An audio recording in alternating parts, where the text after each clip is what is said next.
शिव संगे सुतेली से जड़ियात गौरा रानी पूछेली हो।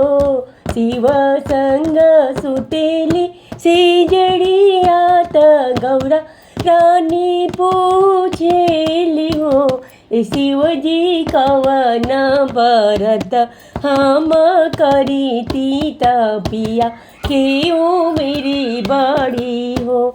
शिवजी कवन व्रत हम करी तीता पिया क्यों मर बड़ी से नूरा अमर रही हो।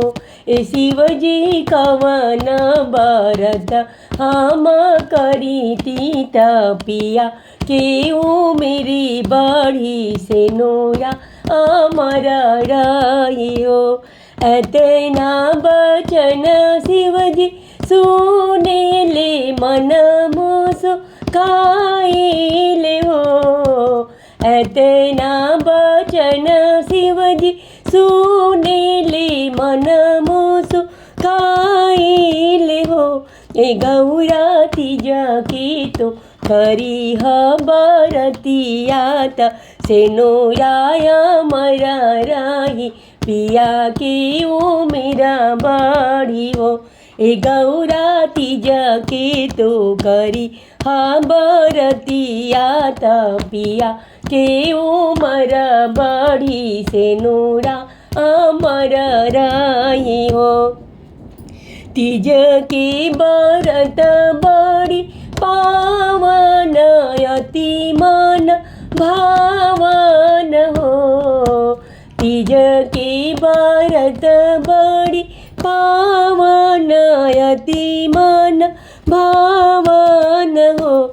गौरा निराजल रैया निरहारत शिव की पूजन करिया हो। गौरा निराजल रैया निरहारत शिव की पूजन करिया हो। एतना बचन गौरा सुनेली सुनहु न पावेली हो। गौरा कैली हली सोर हो सिंगारत शिव के पूजन चलली शिव के पूजन चलली हो।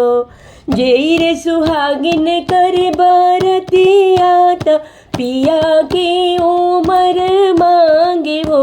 गौरा जन्म जन्म इह वातत से नूरा अमर होइए हो।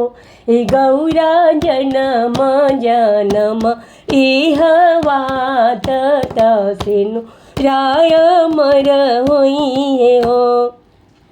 एतना बचन गौरा सुनेली सुनहु न पावेली हो।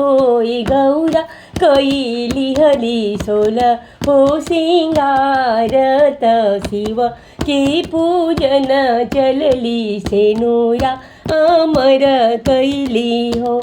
गौराच कैली हली सोर हो सिंगारत शिव के पूजन चलली से नूरा अमर कैली हो।